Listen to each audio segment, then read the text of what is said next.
Hola, tengan todos muy buena noche de viernes 18 de junio en esta plataforma de TVX, como todos los viernes a las 7 de la noche en canal 23 de Claro y de Cable Color y 28 de Tigo Digital. También en Oriente nos escuchan por canal 9 y el canal de YouTube, que es mi favorito, de Informa TVX. También en el stream de tvx.com.sv. Y como siempre les voy a pedir que nos dejen sus likes en las páginas de plataforma-sv, tanto de Facebook como de Twitter. Quiero agradecerles por estar siempre pendientes de esta plataforma. Tenía pendientes comentarios y preguntas desde la plataforma anterior que habíamos dejado pendiente. Y bueno, saludo a Claudia Marroquín, que me había hecho una solicitud expresa desde la plataforma después de mi cumpleaños, que de verdad muy bonitos todos sus mensajes, los volví a leer, muy agradecida siempre. Y por supuesto, nos escribieron esta vez estas dos últimas veces desde Costa Rica, Canadá, Estados Unidos, Guatemala, desde Italia. Siempre nos escribe desde Chalchuapa. Tenemos un amigo que nos sintoniza siempre. Quiero aclararle a este amigo que se nos quedaron los links. De hecho, por situaciones de evitar problemas, inconvenientes, por derechos de autor, se omitieron los links, pero en la plataforma de esta semana yo los voy a dejar adjuntos porque son como, digamos, algunas de las fuentes contrastes que yo obtuve para soportar o para que hice de mi investigación para poder plantear mi plataforma de la semana pasada y de esta. Entonces, por ahí, por mi Facebook, la cuenta de Tania Pastor, todas mis redes, YouTube, Facebook y Twitter es Tania Pastor, THNYA. Entonces ahí van a encontrar todo eso. También me preguntaba alguien, de hecho fue don Rosendo Llanes, cómo hacía porque en los consulados no les da la Constitución. Mire, muy buen punto, sería interesante ver que se les pueda proporcionar a los ciudadanos salvadoreños en el exterior, a los hermanos de El Salvador, una Constitución. También siempre se los he recomendado de la página oficial de la Asamblea. Podemos hacer una descarga, si nosotros ponemos en Google Constitución de la República de El Salvador, nos van a aparecer varias opciones, siempre hay que seleccionar la de la Asamblea, la podemos descargar y pues ahí tenemos ya nuestra Constitución de forma automática y virtual. Así también protegemos el medio ambiente en vez de estar imprimiendo, pero siempre es muy buena, muy válida la observación que en los consulados, como parte de esa cultura que hemos perdido de civismo, de patriotismo, de información en la historia, de educarnos en historia, en valores, etcétera, pues sería un aporte muy importante para tomar en cuenta. Quiero felicitarlos a todos en el Día del Padre. Aprovechen a sus papitos que los tienen con ustedes. El Día de la Madre y el Día del Padre son fechas muy difíciles para personas como nosotros, que ya son un angelito en el cielo, pero de verdad aprovechen ahora en vida, abrácenlos y demuéstrenles lo mucho que los quieren. De verdad que les deseo de corazón que hayan pasado un día muy bonito, muy tranquilo, muy lleno de paz, sobre todo muy lleno de salud. Recordemos que somos nosotros, mayormente los jóvenes, los que nos exponemos, yo no me, bueno, los jóvenes y los que nos exponemos, es decir, ahí me incluyo, pues que nos toca trabajar y nos toca salir. Yo trato de salir en la medida de lo menos posible, solamente cuando es muy necesario. Pero sí, hay veces que pues toca, trabajamos y hay familias enteras que les toca vivir en la calle el día a día y en realidad es muy difícil protegerse de esta pandemia. Recordemos que la vacuna no nos vuelve completamente inmunes, solo nos da una posibilidad, una mejor posibilidad de no ser ingresados o de no morir producto de un contagio por el COVID-19. Sobre todo que ahora que la OPS está pidiendo que se endurezcan las medidas a nivel mundial porque hay un alza en casos también en El Salvador. Al parecer hay una pequeña alza de casos y es importante que lo tomemos en cuenta, que se prohíban esas actividades como lo vimos hace un par de semanas, en donde se aglutinó mucha gente por ir a ver un partido de fútbol. Yo pienso que hay que ser, ahora que se tienen las correlaciones en los números, en la asamblea y en todas partes, es importante regular este tipo de actividades. Yo creo que vale más la vida humana, así como se le planteó a la población el año pasado que la economía va segundo, la salud va primero, que unos decían que pues no había que priorizar ninguno, que se podían llevar los dos, pero muy difícil con pocos recursos. Entonces, si la salud es primero, pues hay que mostrarlo en políticas públicas y en decisiones importantes en momentos como ese. Ahora bien, hubo, hay tres temas que me gustaría, o que me gustaría, porque en realidad no estoy convencida que lo voy a poder abarcar todo en una sola plataforma. De cualquier manera, tengo todas las preguntas sobre Bitcoin que me han dejado y las tengo todas apuntadas, porque este es un tema que no se va a discutir solamente una semana ni dos, sino que pues vamos a pasar meses y quizás hasta años, mientras lo normalizamos, mientras lo aprendemos, mientras nos educamos financieramente, mientras nos educamos en otros temas. Mi intención nunca fue jamás en establecer algún tipo de terror por la historia que hemos tenido de las estafas piramidales, de las que yo hablaba la semana pasada, sino que es el antecedente al nacimiento del Bitcoin, aunque en realidad hay estudios donde se muestran o hay información que se muestra donde ya había otras personas, expertos en criptografía allá por los 90, que habían intentado introducir un tipo de criptomoneda, pero sin éxito alguno. Aquí en realidad todo se conjugó, la crisis del 2008, con lo que hablamos del señor Madoff, que vino en realidad y le dijo, apartes a este Ponzi, al italiano, y pues entonces todo encajó. Fue el momento oportuno, en realidad no es que era nuevo tampoco, pero fue el momento en el que despegó. Entonces ese es el antecedente y tampoco es que eso dejó de suceder, pero bueno, vamos a dejar esto para el final porque es un tema que quiero continuar recopilando sus observaciones, ya que son interrogantes que todos nos estamos haciendo y que me interesa de alguna manera les sean trasladadas a las personas que toman las decisiones en la Asamblea Legislativa y en el gobierno central para este para este tema. Tengo muchas preguntas y comentarios que me hicieron. También vamos a hablar brevemente, porque esto solamente quiero dar una breve opinión sobre las entrevistas de los candidatos a magistrados. Y en ese sentido voy a emitirles mi opinión sobre lo que se ha desarrollado hasta hoy.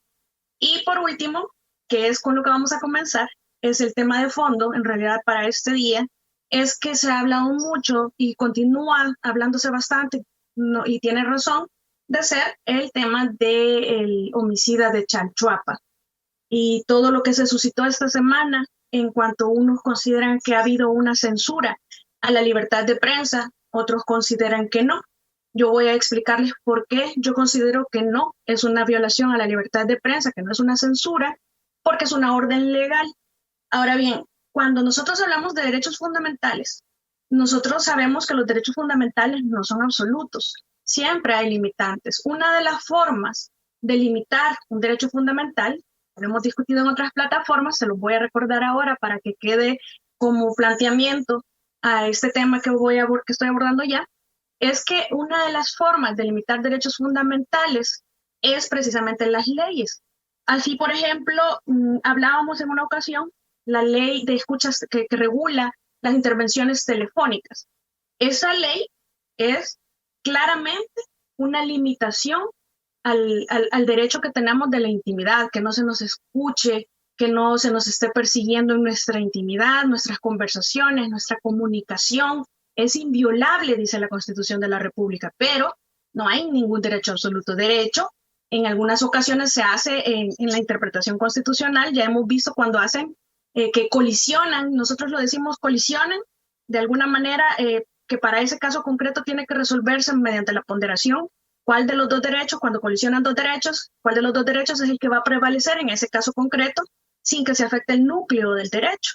Entonces, pero, es decir, no quiere decir que ese derecho va a ceder en todos los casos y para siempre en la Constitución, porque todos los derechos fundamentales tienen el mismo nivel y son igual de obligatorios de su respeto, tanto del Estado como por terceros.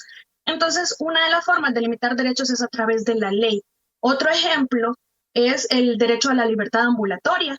La libertad ambulatoria, por ejemplo, es limitada a través de la ley en cuanto un juez tiene la potestad de decretar la detención provisional de las personas en un proceso judicial. De la misma manera, tiene la misma potestad la Fiscalía en sede administrativa por un tiempo reducido y tiene la obligación de llevarlo ante un juez.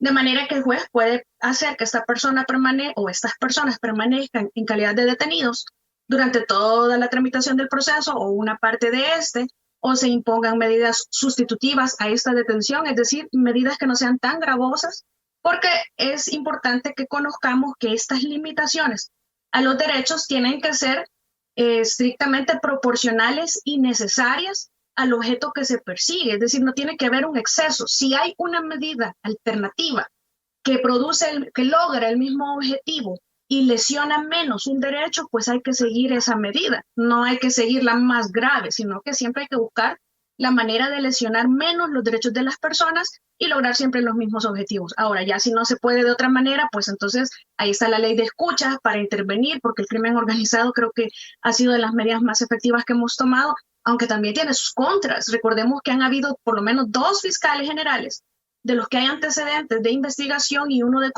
ya está condenado, el otro no se ha iniciado el proceso penal, pero que han abusado de esa ley y nos han escuchado, al parecer, de forma ilegítima, porque para esto tiene que haber una autorización, tiene que mediar una autorización judicial donde se fundamente el por qué, el cómo y por cuánto tiempo, porque también hay un periodo de tiempo en esta ley regulado, y además se estipulan cuáles son los mecanismos para renovar esas escuchas por un tiempo más, para que se comprenda de una manera sencilla.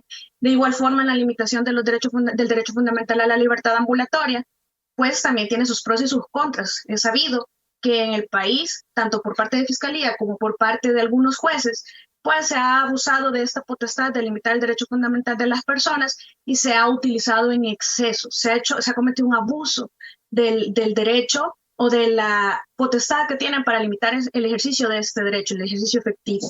Y hay detenciones ilegales, las han habido, y considero que en la medida en la que no hayan sanciones, no hayan repercusiones de estas decisiones violatorias de derechos fundamentales, pues se van a seguir replicando. Entonces, ¿qué pasa? También pasa lo mismo con la libertad de prensa, con la libertad de información, es decir, mis derechos llegan hasta donde yo no lesiono derechos de terceros de una forma injustificada. ¿Qué sucede cuando hablamos de limitaciones legales o limitaciones que están contenidas en la ley para desarrollar una buena convivencia ciudadana? Entonces, lo que tenemos nosotros es que hay una serie de disposiciones que se las vamos a poner brevemente para que ustedes las puedan revisar después.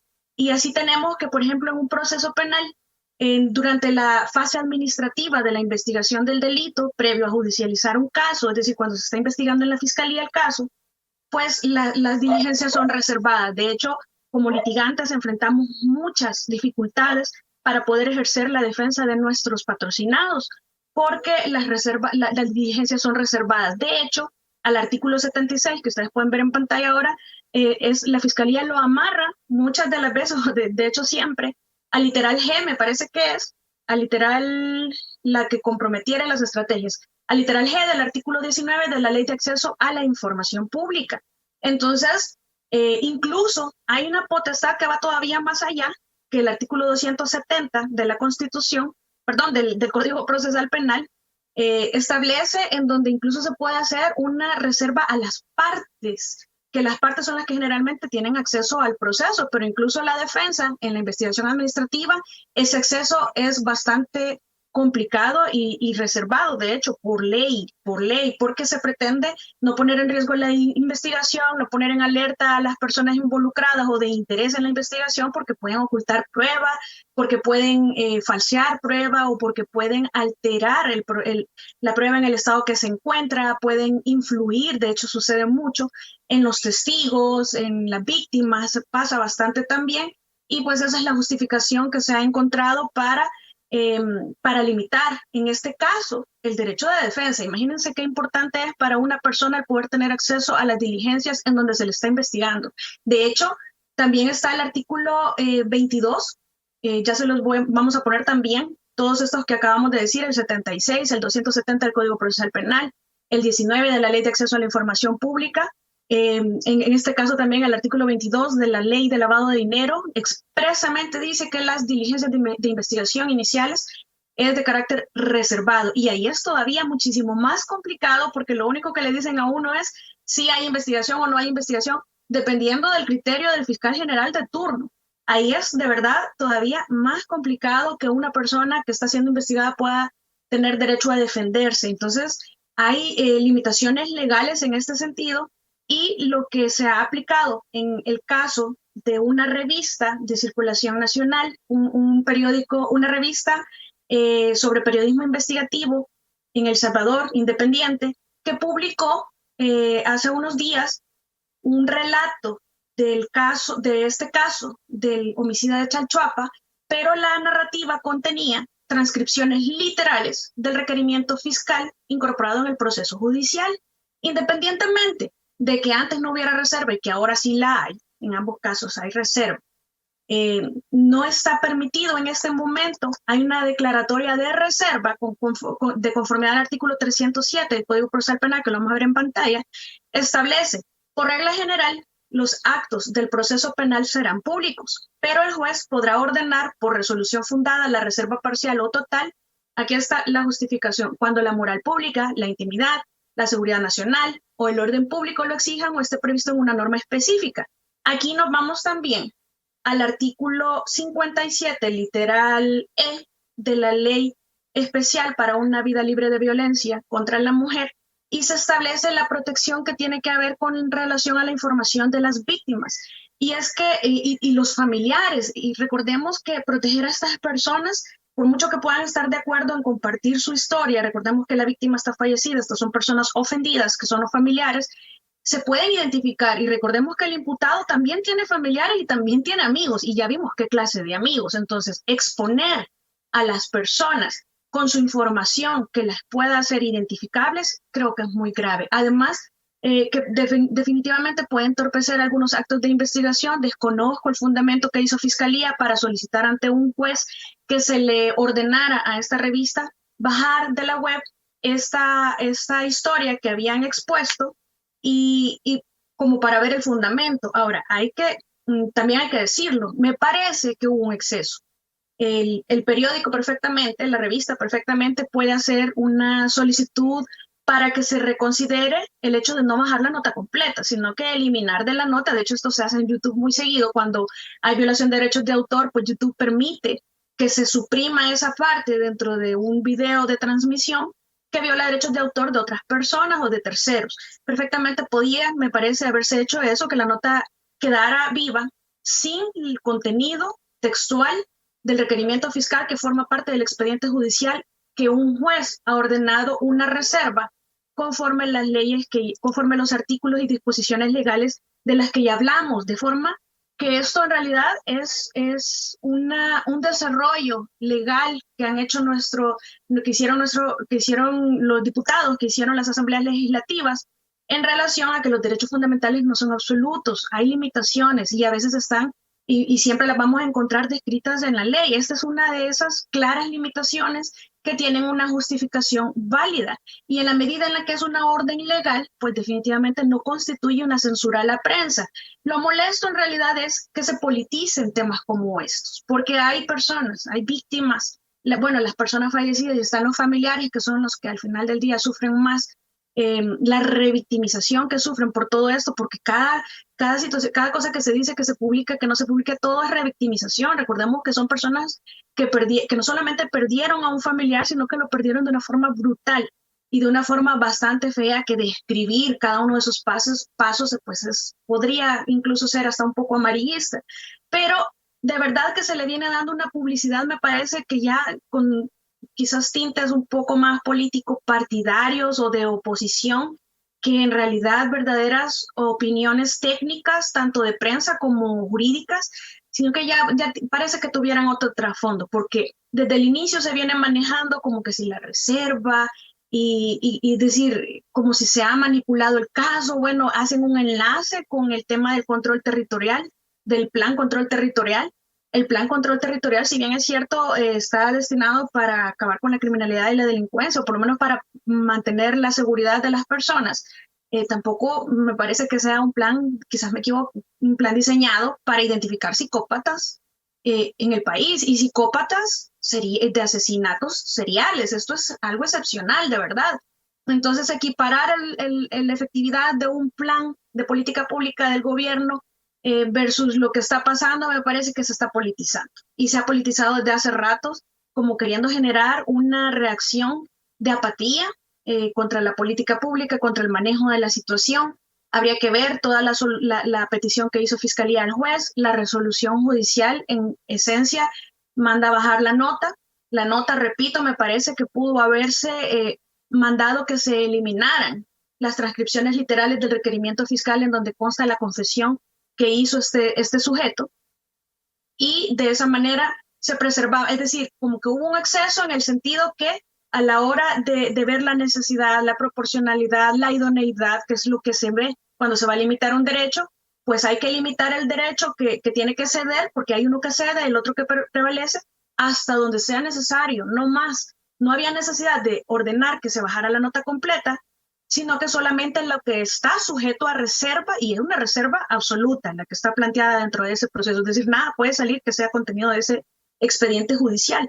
Entonces, no había necesidad en el sentido de bajar toda la nota, porque también la gente tiene derecho a informarse, sino que únicamente lo que era parte del expediente judicial, que es lo que está sujeto a reserva.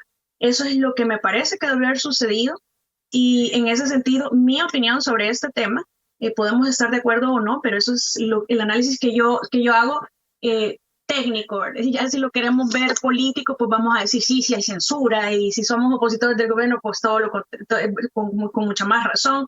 Y si somos personas que están afines, pues entonces van a decir no hay censura, pero les estoy dando los aspectos técnicos, saquen su conclusión ustedes, vayan, leen, revisen, escuchen otras opiniones y saquemos nuestras propias conclusiones, que es con lo que yo voy a insistir siempre.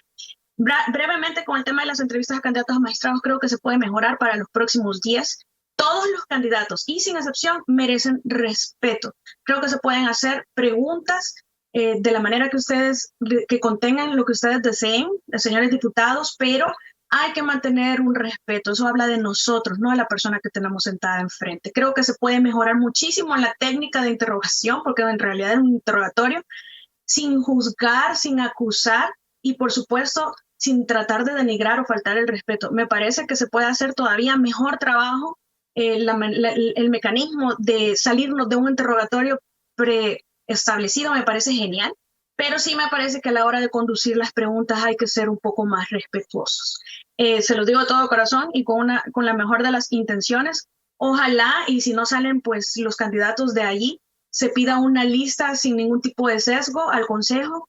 Pues ya sabemos que está toda complicada la situación por las razones que hemos hablado anteriormente.